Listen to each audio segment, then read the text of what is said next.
Hello, podcast listener. This is your host with the most and popcorn enthusiast, JJ Gordon. I want to meet every person in the world, and part of that means sitting through movies, so I have something to talk with them about. Tucker, Lucas, and I enjoyed Sonic the Hedgehog, so we thought, why not hit up Sonic the Hedgehog 2? This is our review. It is spoiler heavy. Sit back, relax, and enjoy this episode of JJ Meets World. And by the way, if you'd like to help support our podcast, visit jjmeetsworld.com, where you can donate to our Patreon, pick up some killer swag at our merch shop, or click the link to Apple Podcast and give us a 5-star review. 1, 2, 3, 4. J.J. Gordon, sort of like that Indiana Jones, in that he's always sniffing out his next adventure. Yes, he is. He's always interviewing guests so he can have them on his show and they can talk about pop culture, arts, and leisure. J.J. has his flag unfurled and he likes his french fries curled, and he's fun and then he twirled as he goes to meet the world. He will march into the rain even if his ankle sprained. Take a peek inside his brain. This podcast is called J.J. Meets World. I am a big fan of seeing movies. If you've listened to any part of JJ Meets World, you know that. And today, Tucker and I had our second view and review. Sonic the Hedgehog 2 out in theaters. Now, when we saw the first one, Tucker, correct me if I'm wrong, but we both were pleasantly surprised at how much we enjoyed it. I was looking for the word that would describe how I felt about it, and it was charming. The first movie had a charm to it, for sure. And I didn't expect it, right? Neither of us were expecting to like the first film as much as we did. In fact, I kind of feel like we went to it expecting to totally crap on it, right? Absolutely. Oh, yeah, of course. And I think we had good reason to think that, right? I mean, just given the debacle on how they messed up the character design of Sonic and actually had to course correct because of fan outrage even before the movie came out. And so when something like that is going on, it does make you go, gosh, I wonder if this is what else they may have gotten wrong as far as telling us the story. But yeah, the episode 1. I'm so used to things being episodic now. Yeah. Sonic 1 was very charming, more charming than I anticipated.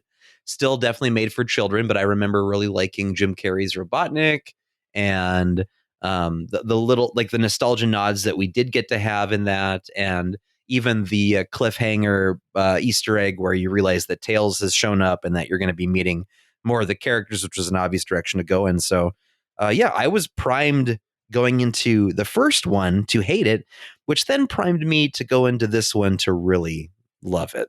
Yeah, which I think I did. If I had to pick 3 elements from the first film that really stood out to me, I'm going to agree it's Jim Carrey's performance. Mm-hmm. It's going to be a like using all of these video game tropes that worked out well, transported into the real world, and the blatant, over the top, button on the nose, incorporated advertising that was a part of the first one. I mean, do you remember how many times they mentioned Olive Garden? A lot. Yeah, and like at one point, there's a whole scene where Jim Carrey goes, "I've got this Olive Garden gift card for you. When you're there, your family."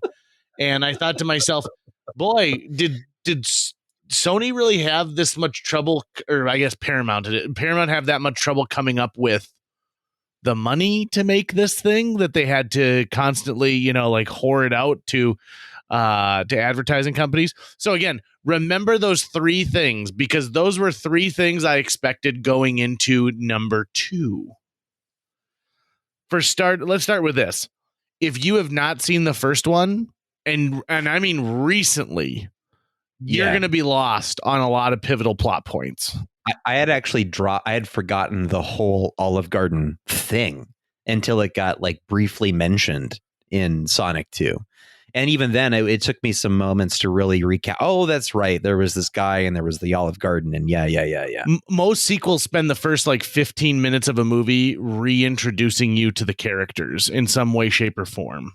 And this movie decides we don't need to do that. We're going to assume that you've seen Sonic 1 so many times that you will not need a reintroduction to these characters. You already know where you're going. So much so that they don't actually say the name Sonic until much further in than I thought we would get to.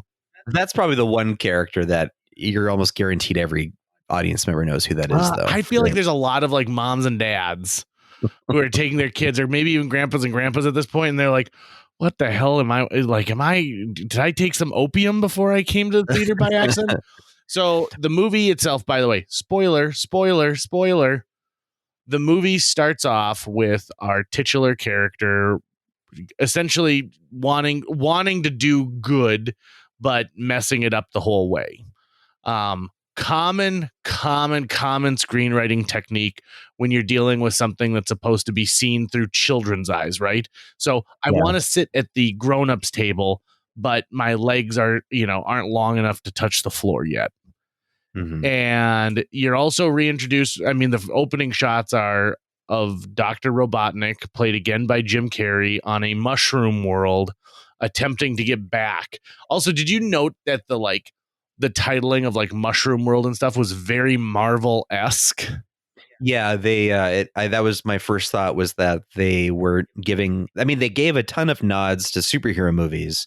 And that seemed like a nod to the Russo brothers Captain America movies, because they would always have that big, I think it's in just Futura font.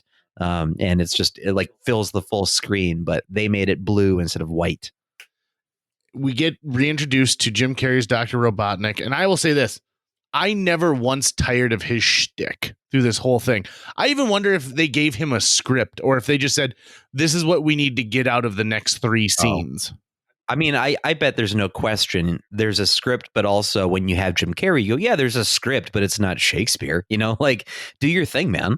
And when you hire Jim Carrey, part of the reason you hire him is for that energy that he brings. And so, as a fan of improvisation, I think there's a difference between improv and character work. Like in the 40-Year-Old Virgin, they're doing improv when they're talking about, when they're playing video games and saying why they think that the other person is gay. Right. Where you just roll the camera and you let him go back and forth, right? But what Jim Carrey does here is full on character work, right? He is so zoned into the idea of a mad scientist that it is just a delight to watch. In fact, you'll note that for the majority of his scenes, it's just him, right? And they added a character later on. You know what it makes me think of is Robin Williams doing Genie in Aladdin. Oh, sure, yes. Because there's a script for him, but the Robin Williams-ness of it, once he starts going, you just let him go, and you end up getting gold that way. And the same must be with Jim Carrey. I mean, just look at the bloopers from Liar Liar, right? And that's a man who is just clearly, he gets to do whatever he wants when he's on set. By the way, side note, I actually had the opportunity to ask Jennifer Tilly if that's really her hand really grabbing Jim Carrey's butt at the beginning of that movie. And she said 100% yes, that's his butt, and that is my hand. Ooh, isn't that interesting? Yeah. Anyways, it's the little Sonic things 2. that you should write to Universal and see if they'd like you to include that as a bonus feature on the 4K release. So there were a number of moments in this movie, and Carrey had a lot of them, but there are references being made that are clearly not for the kids, right? Either it's because it's adult, or it would just be a reference that would fly over the kids' heads. One of them was we heard a little John Ralphio from Sonic early on, the character that the same voice actor played in Parks and what's his name? Schwartz. Ben Schwartz. John Ralphio is one of my favorite Parks and Rec characters, and so getting to hear a little touch of that at the beginning was a delight. But the movie has those moments that I laughed at, but I at no moment did I feel that charm. I didn't feel charmed by it. I felt bored by it. I got up to pee twice, A, because I drank a lot of coffee and Pepsi before I went there, but B, I didn't feel like I was missing anything. Like each time when I came back, it took me 2 seconds to go, oh, I know where we are. I know what's going on. I mean, every beat in this movie, you've seen it a million times in a million other movies. And I think that if in the hands of someone who is less capable than Jim Carrey, I think that this movie would have been a complete dud. It would have been an instant thumbs down for me because Agreed. the story, the pacing, the effects, even I mean, I didn't come to ultimately enjoy those, and I think some of the most charming, surprising moments come from Jim Carrey. For example, there's one there's one where his character catches something and it's in slow mo and he pans across the screen and he's got this stupid smile, open mouth smile on his face while he does that. And I just think like, yeah, if you're the DP and you're filming this, you just let him do what he's got to do and you get through it. It's the kind of thing where you can absolutely tell that Jim Carrey is having a lot of fun. Right. Like you can tell that he's like, hey, I actually enjoy this and I really get into it. So like that shines through. But it is so but it's unfortunate that that's like the one thing that really carries anything in the movie, because I've never worked in Hollywood. I've never dealt with that world. So I don't know how this happens, but I don't understand how a multi-million-dollar film with like all the resources they need at their fingertips can't seem to make a movie that shows us something new, because what's in the movie itself, that formula that they follow, that's not the thing that gets anyone to come to the movie. Like you've got their movie ticket, now show them something new. So if they know, the kids are coming because Sonic's in it, right? And Jim Carrey's in it, and he's goofy, and it looks like it's going to be fun, right? So yes, let's go see that movie. But if you went and saw it and it showed you something new, the kids aren't going to leave complaining, going, how come that wasn't just like every other movie I've ever seen? Right. That happens 0 times. So when you've got this money, what does it take to find and empower some really creative, out of the box thinking work that you could have made the most amazing Sonic the Hedgehog movie that includes all the nostalgia feels you want, that includes all of the funny fart jokes that kids are going to love, and still have it in something that doesn't just copy and paste from something else. Like I really wish the other humans had better stuff to do in the movie. I think the sister-in-law character is completely unlikable and is from the outset. Oh, I mean, okay, so let's actually take a big step back here. Yeah, sorry, I'm getting ahead of ourselves. Let's talk about the trailers that precede the movie. Sure. Okay. That to me is usually That's really going back. Damn. Right. Well, it's usually an indication to me of like, have they figured out who this movie's for? Right. Okay. So occasionally I'll go to a movie and I'll think like, oh, I'm going to go see a drama. But then all of a sudden there's like 3 horror movies and a musical. And then there's, a kid's movie before it. And I go, who are they marketing this film towards? Have they figured it out? And in this one, it was a lot of forgettable animated features. Right. There's a samurai dog movie coming out where Samuel L. Jackson plays a samurai cat. There was a Sam Rockwell, a bunch of bad guys who like a snake and a wolf and a piranha. And then there were fart jokes everywhere. Here's what surprised me. By the time you get to the end of all the trailers, there wasn't a trailer for the new Super Mario Brothers movie. That thing comes out this Christmas. Right. Why wouldn't they have even put like a little tease or something up there? And I get it. Well, Sega's not going to advertise for a Nintendo film. Why not? Because they're Sega Nintendo. Yeah, but think about this though. Mario and Sonic go hand in hand. Oh, that's a really good point. What am I saying? They've been in video games together anyways. We're in a different era. Right. That's true. And so I'm surprised. And really, I don't think the studio is allowed to tell the theaters what to put in front of movies and what not to.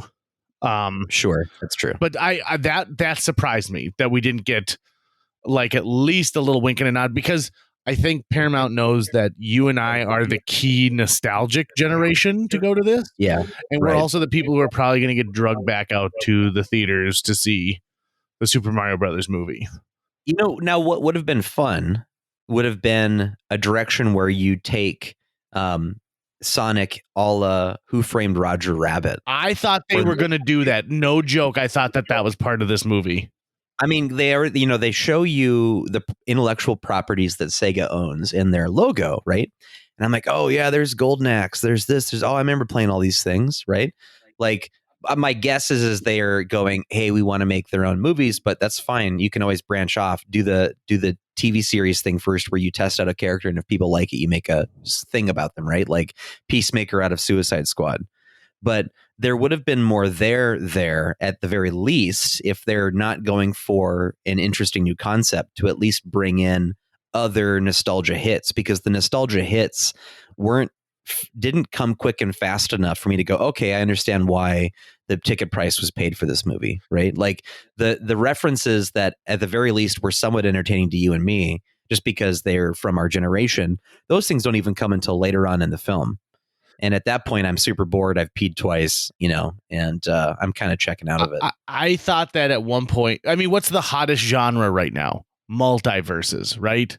Right. Everything's all about the multiverse. And so when you've got a creature that can travel anywhere they want in the galaxy with a set of rings, and they do make a multiverse comment, like Robotnik at the end talks about taking over the universe and then the multiverse. Right. So I mean, they do hint at that, but I'm like, what a prime opportunity, because like if they had ended up like, even if it was like a chase sequence, right, where he's going from ring to ring to ring to ring to ring, and he ends up in Streets of Rage 2, for a minute or something like that, or Echo the Dolphin has to help him. The last act of this movie all takes place over an ocean. So why not? Here's another thing that I think would have been a fun concept to play with. Maybe not the whole movie, but like whole segments of the film, maybe like a full scene or two told from the graphical perspective of like Sonic 2, where it's totally side-scrolling. Yeah. And they came up with like a really fun, interesting way to tell a portion of the story that way, right? Like that would have been a lot of fun. They could have done some really neat stuff with that as well. One of my favorite parts of the first movie is the end credits, where they redid everything in that kind of like 16-bit style. And they do that again here, but I just didn't give a shit about it. I didn't care at all.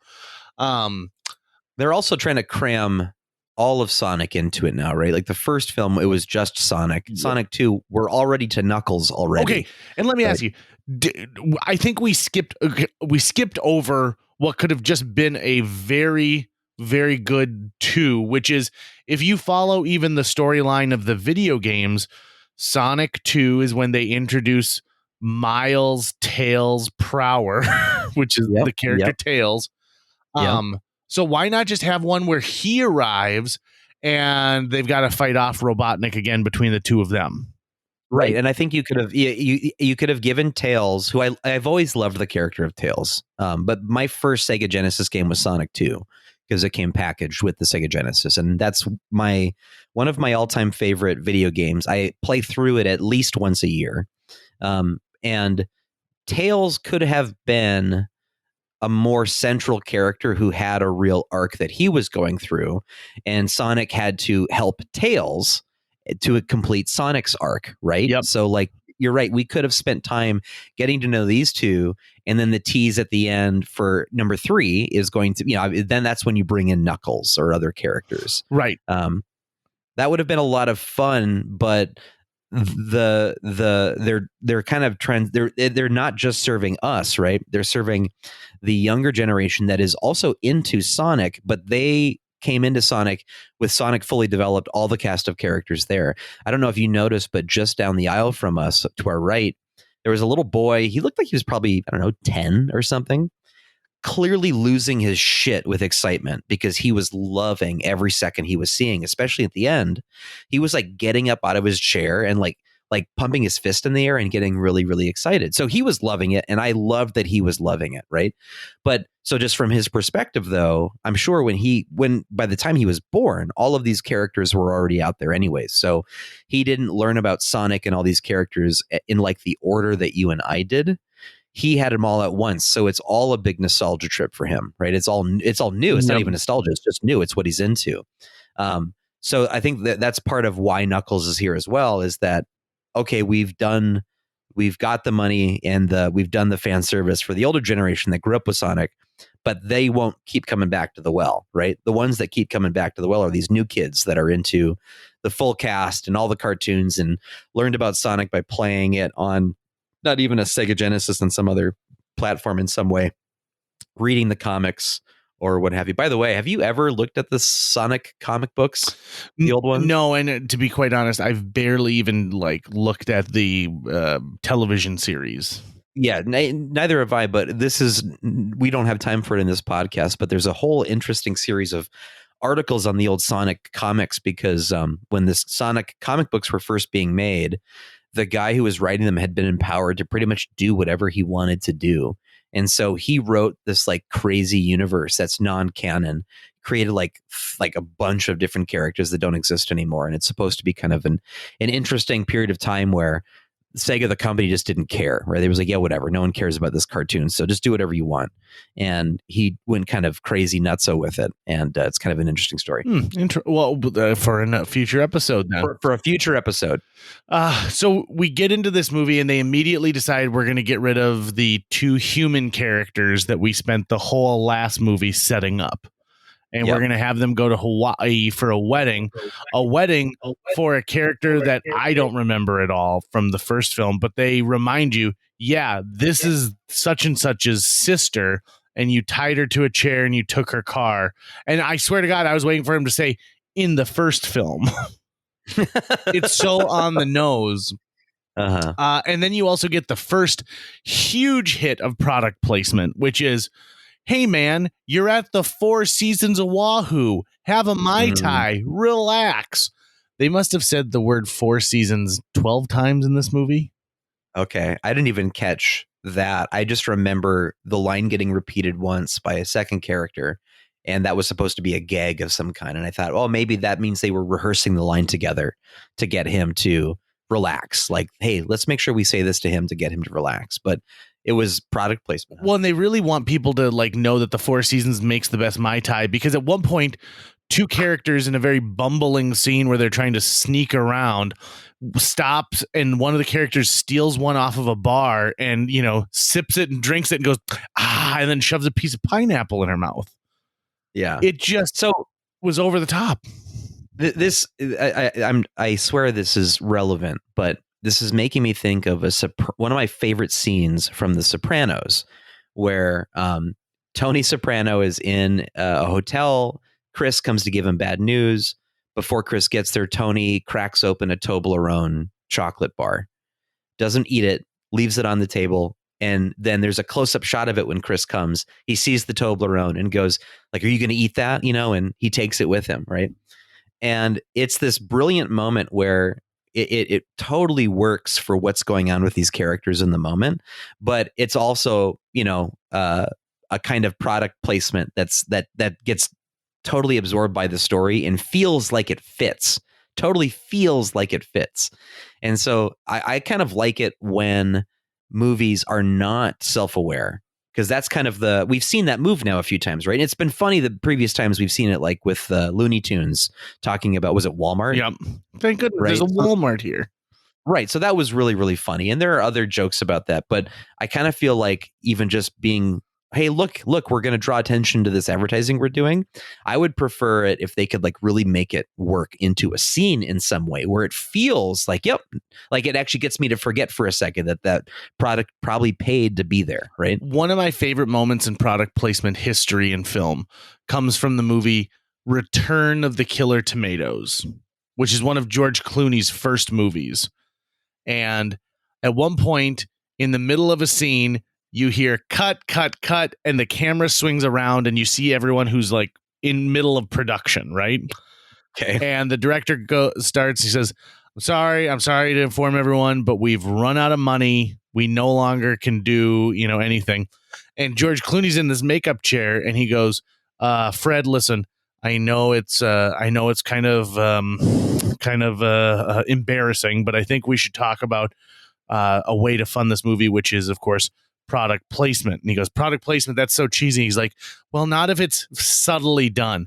And then it just cuts. So we're in the middle of a scene where like there's important dialogue that's like explaining what's going on in the movie. And then it just cuts to George Clooney standing at this bar, wiping it down. And a guy comes in with the most ridiculous fake mustache. And he goes, hello, friend. And George Clooney goes, hey, pal, you look like you're thirsty. How about an ice cold Budweiser? And he goes, Budweiser, the king of beers. And he goes, yeah, but I'd also like something, maybe a cola. He goes, oh, well, then you want a Pepsi-Cola. Pepsi-Cola, it's the taste of a new generation. He goes, but I'm a little hungry too. I'm a little hungry. He goes, well, then how about a Snickers bar? And it's this back and forth that goes on for like maybe 3 minutes. That goes to like, he's like, ooh, yeah, but if I eat this, my teeth, I don't want to get any cavities. And I was like, well, then you should try brand new Trident gum. And it is an amazing scene. It's clearly like a giant joke in this movie, but it is just wonderful. And then as the movie progresses, the product placement gets worse and worse. So there's like an establishing shot of the mad scientist like castle. And the second time you see it, it's got a Pepsi logo on the side of it. It's just, I mean, it's incredibly well done for calling it out. But I feel like some of this stuff that they're pushing in movies nowadays is just that. It's just that on the nose.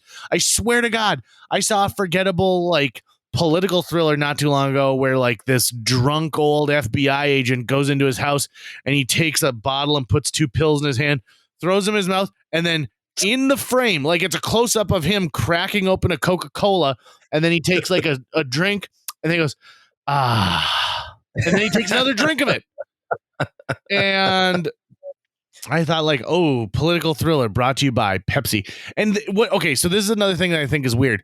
They had a lot of other opportunities to have product placement where they didn't choose it. So for example, there's a little homage to Risky Business where Sonic is all by himself in the house for the night. And instead of having old time rock and roll playing, he chooses a more like contemporary song from the 90s. Again, to get Tucker and I's dollar at the movie theater. And he's dancing around and he's eating stuff. And I didn't see like, it's not like he's eating Lucky Charms. It's not like he's, by the way, the first big laugh moment I think of the movie came from you and I when he's made this huge mess in the living room and then he rides a riding lawnmower through it, pulling a dog on a wagon.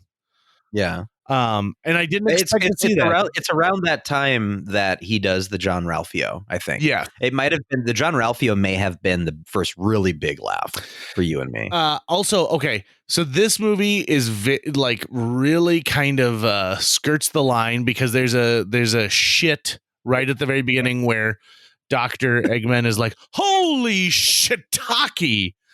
And because he's on a mushroom planet. And then they hide another shit in something Sonic says. You know what? And not to derail you here, but that opening sequence with Robotnik on the shiitake planet, that might have been the best part of the movie. Like it was a little short film in and of itself of how is Robotnik surviving. He's got a little Rube Goldberg machine going. Right. And he's been there for almost a year. Right. And he's been experimenting with turning mushrooms into drinks and all sorts of other stuff. That little moment, that little opening made me think, oh, this movie's going to be pretty good. This is kind of fun. And then it just completely derailed after that. So I can't remember what the second time is where they hide the word shit, but I will say this. They find these clever ways to get around that, but then they play Run DMC's Tricky. It literally starts with, this bitch is my recital. I think it's very violent.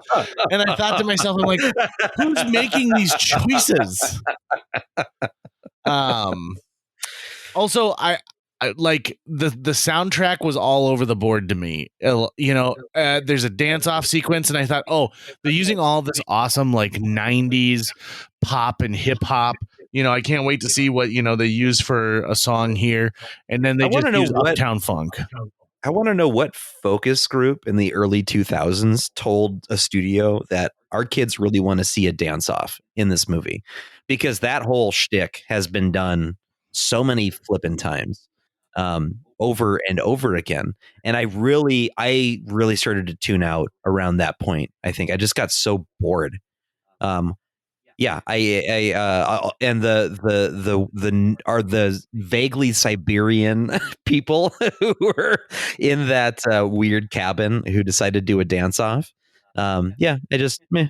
The movie sometimes it's like it wants to be a cartoon, but then it wants to be something else. Mm-hmm. And the cartoon logic would have worked, right? Oh, it's cartoon logic, whatever. But then oftentimes the cartoon logic goes at the door. In fact, they do in this movie a lot what they do. I'm using they generally here, but with Superman in Justice League cartoons and stuff, where Superman is supposed to be ultra fast, ultra strong, nearly invincible. And yet when he's suddenly in a fight, he's ultra slow to react to anything because they want to have a reason to see the bad guys throw him around a bit. And there are all these moments where Sonic has this logic of he can just move so fast. He can kind of go wherever he wants to go. Falling from a height isn't really a thing for him or other things. But then suddenly, they're worried about being thrown in a fireplace, right? When there's no person in that room who would have the ability to truly do that. Mm-hmm. So these like kind of rules, they get bent so that their ultra powerful hero can be in compromising positions. But for him to be there, he has to essentially just forget what he can do. Yeah. Which is so silly. Why not? And why not come over and up with over some kind of arbitrary reason why like his speed has been taken away from him in some way? Like even the big action sequence that takes place in Siberia is a snowboarding scene rather than seeing Right. him like dash down a mountain. Right. Or you need to put him in a situation where speed is not an advantage. Right. Also, by the way, I bet that they were real pissed that they set part of this movie in Russia. With what's going on between Russia and Ukraine right now, that feels like a misstep, huh? Yeah, I also think that another massive misstep was not having a better vehicle for Idris Elba to be in. Like Idris Elba deserves better. I'm sure they gave him a ton of money. I love Idris Elba, and I think Idris Elba could have been a great choice for playing Knuckles, but they just made him the dullest, dumbest, most uninteresting character. And it made me go, then why do you have Idris Elba voicing him? I saw a thing where he said he got in the booth and he just did Heimsdale's voice. He wasn't like, he didn't bring anything new or exciting to it. Nope, pretty much. Okay, so as we go forward in the movie, again, I think that, Jim Carrey is the one thing that is actually driving a plot line forward, because then we find out that he hears about the reason that Knuckles wants to destroy Sonic to get this emerald, which, by the way, the emerald is a composite of all of the Chaos Emeralds, the Master Emerald. And so to me, it's like, you should have just done Sonic the Hedgehog 2, Sonic and Tails. And it's about them trying to get all of these like emeralds and traveling, like from world to world to world. And right. Or they could have even just done, let's look at every level in that game. Okay, that's the next scene. Scene 4, they're in a casino, right? And, oh my God, that would have been so much fun. They did do a little bit of like the nods to, okay, there's like a hidden temple base, or there were some nods to the kind of things the kind of obstacles he would come up against in the side-scrolling games. But it's only just a brief nod. I would have fucking flipped my lid had there been a casino scene. Oh my God, hearing that music. Oh my God. You're talking about one of the most iconic video game scores of all time too. And so the fact that those things didn't get incorporated into this felt like a cheap out. Right. And also like in the first movie, we never really established that like Sonic was a little kid, and he certainly is being treated like a little kid in this movie. I'm sure so that children can identify with them. But like, to me, it's like, why can't it just be a guy who doesn't fully understand the custom, like who wants to live life out in the open world, but can't, right? It's like a Quasimodo type thing. Right. Well, I mean, I think the point is, the dynamic is that they formed a family. So he's the child of the family, but that only really pays off if you spend time with the family, if you spend time with his parents and him, and we don't. In fact, they're pretty much always separate. In all honesty, the way that they should have done this is that couple should have had a baby. Like that should have been the opening, is they had a baby, and now Sonic felt like he didn't have a place anymore because they have a human baby, right? Right. Don't get me wrong. And don't get me wrong. It's paint by numbers screenplay writing, but like that seems to me like a more logical connection to this than just being like, oh, he's our kid. Also, great work with the dog. I think this is one of the best dog performances I've seen in a movie in a very long time, and I mean that sincerely. The dog is the only one who mastered the eye lines. How does that work? True. That's true. The eye lines were really super off. They were bad. They were bad in this one. But so Jim Carrey decides that he's going to steal this emerald and become all powerful for it. You do get the temple run, which is interesting. Constant allusions to water. Like, did one of the screenwriters have like a child who drowned in a pool or something? Because it seems like water was the one thing that could ruin Sonic. That being said, how much did you love the bubble effect? Yeah, I the bubble effect I did love, and it also made me think. I think I know what they're saying with the water thing, which is I've always kind of maintained that.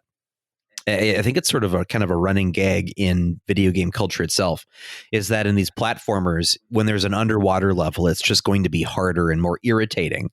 So, you know, Mario's got underwater levels, Sonic has underwater levels, and level 3 Sonic 2 had these underwater levels or these sections that I hated. Like the anxiety of the numbers counting down when you didn't get your air bubble.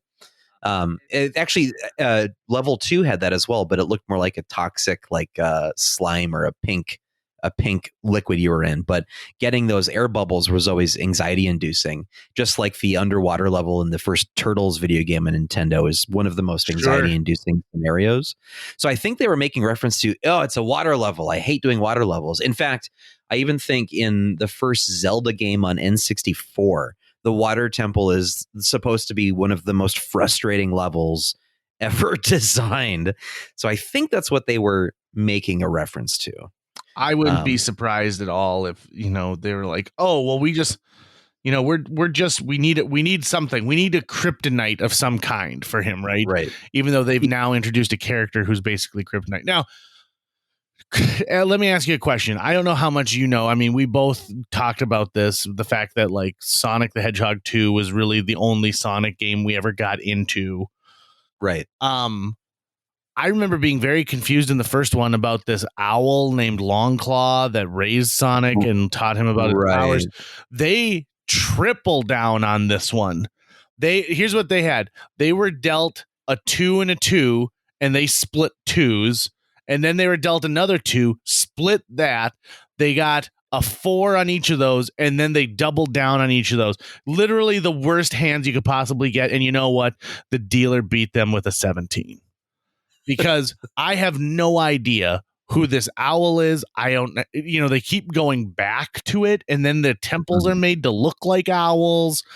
And it makes more sense now because we did kind of feel like in the very beginning of the first movie that it was Knuckles coming after him, right? Because we saw those, the little tiny tribe that was coming after him, and it kind of felt like, oh, okay, so this is going to be Knuckles related. And they confirmed that, but man alive, so a whole bunch of interstellar owls that were keeping peace across the galaxy. Oh boy. Okay, here we go. Yeah, it's one of those movies that ends with a giant beam of light going up into the sky. Yeah.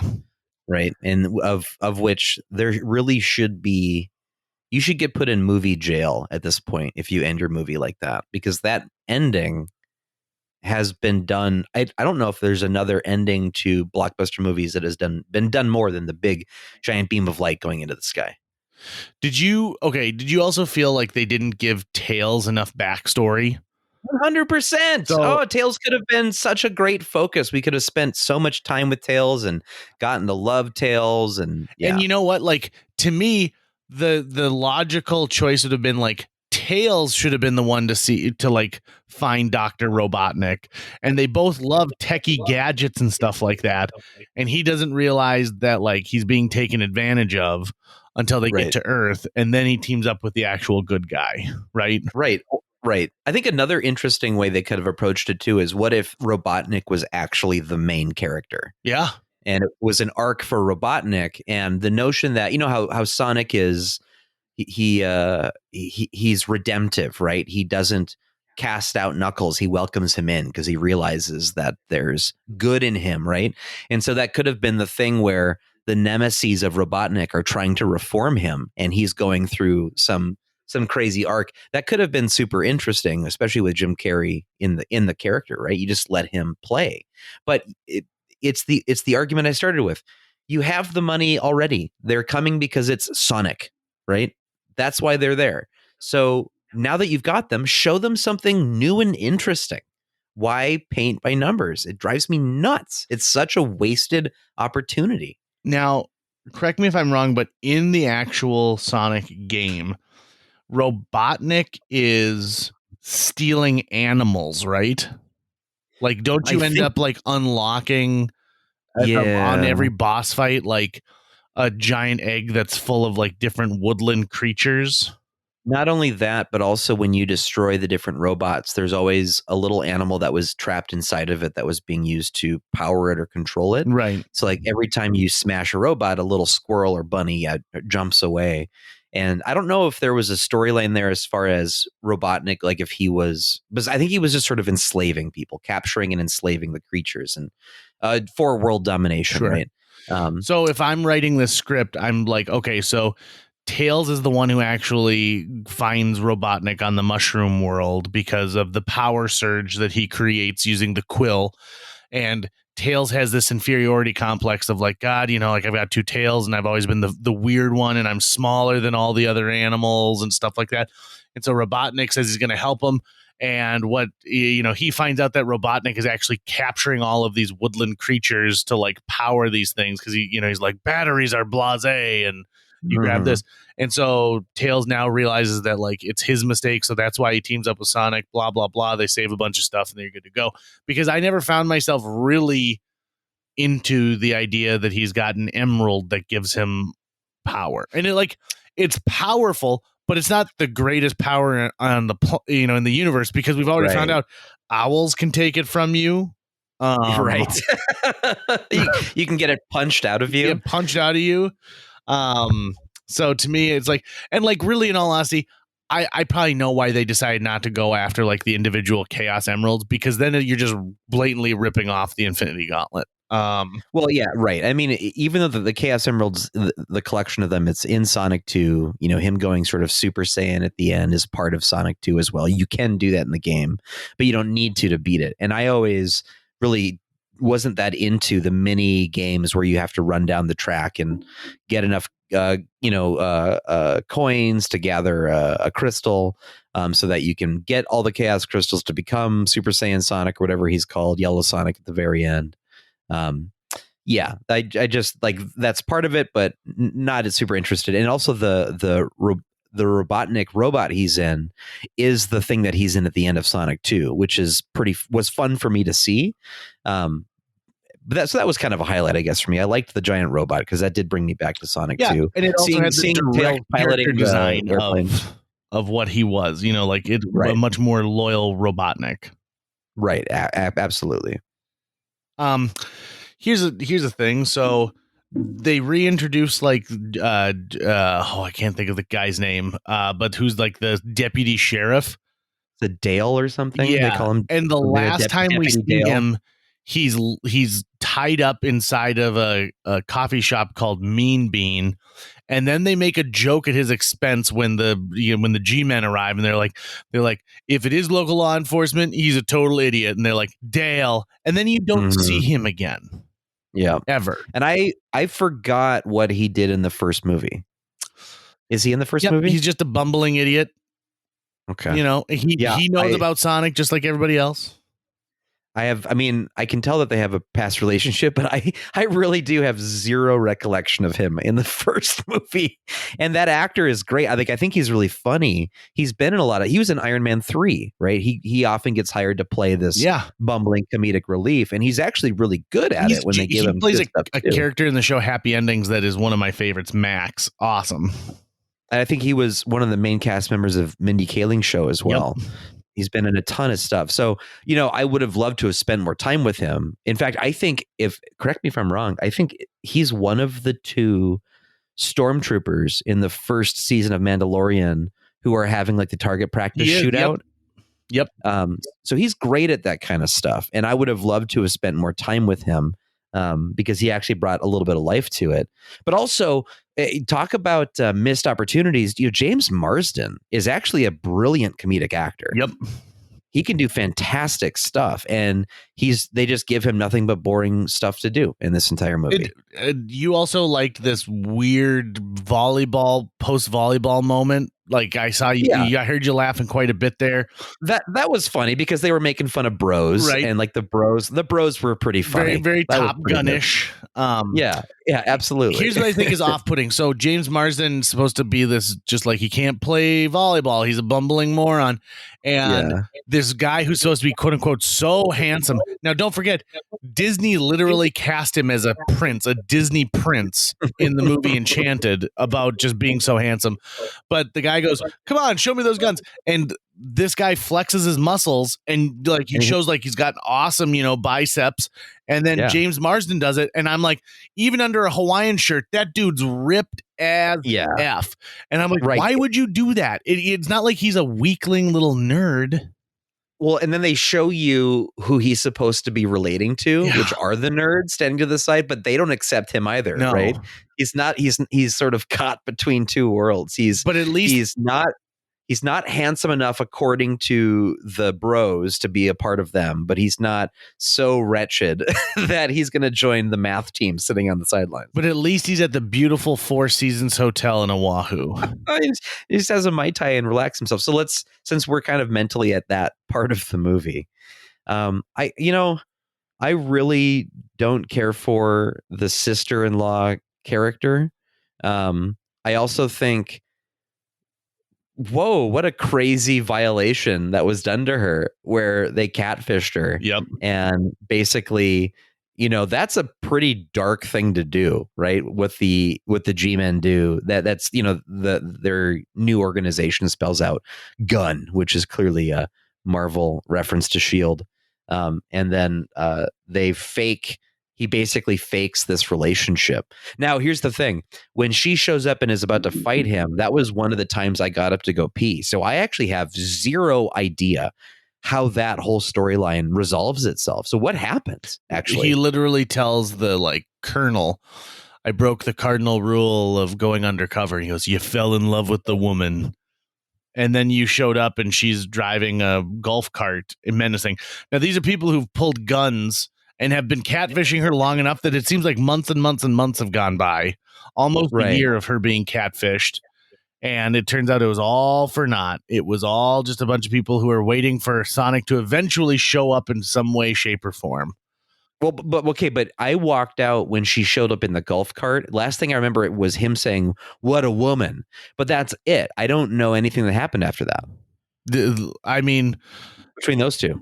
Nothing. They never go back. They never settle any of that, right? Oh, so we never see them reconcile or anything? No, there's a moment where she's like, "Why'd you do this?" And he's like, "It was my job." And he goes, "But I tell you, it was worth it." And then they're like, "Oh, so they're going to get back together?" Well, you don't know. I mean, for all we know, they're now stranded in Hawaii. Right. I wonder, because you and I did not decide to stick around to the very end of the credits. Mm-hmm. To see if there was anything there. I wonder if we missed something at the end that would was have the second post-credit or the second credits sequence. Right. That would have put a real ribbon on it. God, I hope not. Yeah. Here's the thing. The first movie was charming. How many times have I seen it since we first went to it? 0. I saw it only that first time in the theater, but I remember thinking fondly of it. This, again, I will never see again.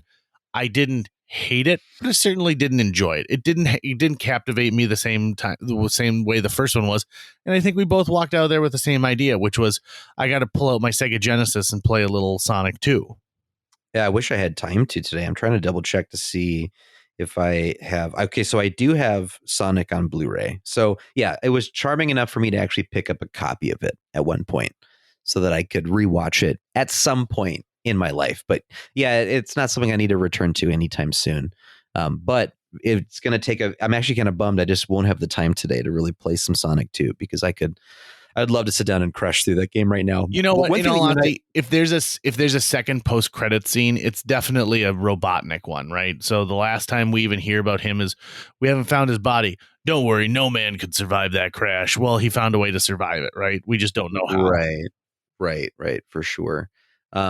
Yeah, I don't know. I just don't care, I guess, which sucks because I wanted to actually care about the ending of it or to care about this movie in general. But one thing that did kind of pique my interest, though, as you and I were talking, is that I think you're the same way. The only Sonic game I ever really played was Sonic 2. I did play 1 and 3 and Knuckles briefly, but never really sat down for a full playthrough because by the time I played those games, I was kind of bored with that style.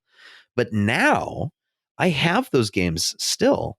Maybe it's time once I'm done with like the big play is, no longer on my plate. Maybe I should be trying to cross some Sonic games off my list since they're platformers, right? That's fun. I think that's a great idea, and I'd like you to keep the JJ Meets World listeners updated. I have one more thing I just want to throw out there, just real briefly. Throw it out there. So Knuckles talks about how he lost everything the day that his tribe went to go kill Longclaw, right. Sonic's adoptive mother. Right, because they were so hungry for power. Right. So, but here's my question. Was she able to fend off and kill all of those members of his tribe so that he was alone, or did she just kill his dad? Because he says he lost everything. Yeah, that's true. But he's also talking about restoring honor to his tribe. And unless he does mean that for the dead tribe, I can't remember if he says, I am the only member of my tribe left. See, and I can't remember either, but he talks about like all of those who've gone to the great battleground in the sky. That's right. The implication then might be that battle was so deadly that no one survived it. That the owl and all the echidnas did not survive it. Otherwise, it could just be, he lost his immediate family members that day. And therefore, because he was a kid when that happened, now he seems to be an adult or at least a teenager or a really big kid. Okay, now I was gonna say, I think he's a big kid because that is the same day that like young Sonic is there, right? So if Sonic is still a kid, right. Yep, you're right. Okay, be a kid, right? They're the same age. Okay, that's true. Yep, that makes sense now. But so then but he's been trained, right? So was he already trained at that point, or did he continue training? I mean, he had a little fat face mask and a spear. Maybe he had a face mask and a spear, but his dad was saying, you're not ready yet, right? You need to wait. So part of me thinks there are still echidnas around to continue his training with. But that his family proper, I think, died or was lost that day. See, these are the things that like, why did they spend so much time with like the scene where he's sleeping on the boat versus telling us the things we really needed to know about Knuckles? Right. Well, and I mean, he says in the backstory that his people collected all of the Chaos Emeralds to form one giant emerald so they could mow down armies in their path. Like that's some Sauron shit right there. That's right, some Thanos but here's shit. The thing. Like it could single-handedly defeat armies, but they never said that they were like amassing land or like he never said it to conquer, right? Well, he was only saying that like, so we think he's bad the whole time, but really maybe maybe they should have just given it to him because he's like, listen, the universe is going askew, man. I got to go back and make sure everything's okay. But then that makes the owls bad guys. Yeah, because exactly. They stole from them. So I think they kidnapped his hedgehog, raised it as their own. Right.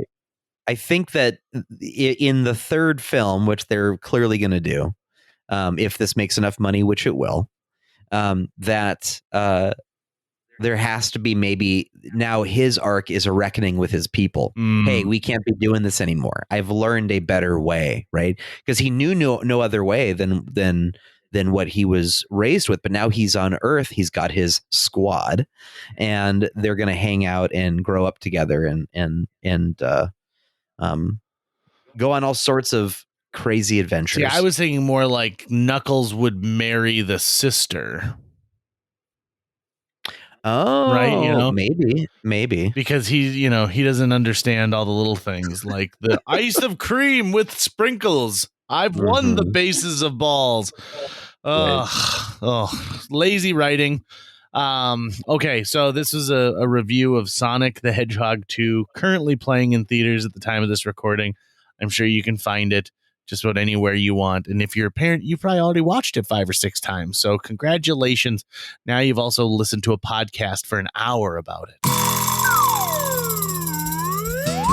That's going to wrap it up for today's show. If you enjoyed this episode and would like to help us continue to produce new episodes each week, visit jjmeetsworld.com, where you can donate to our Patreon, pick up some swag at the merch shop, or follow our link to Apple Podcasts and leave us a 5-star review.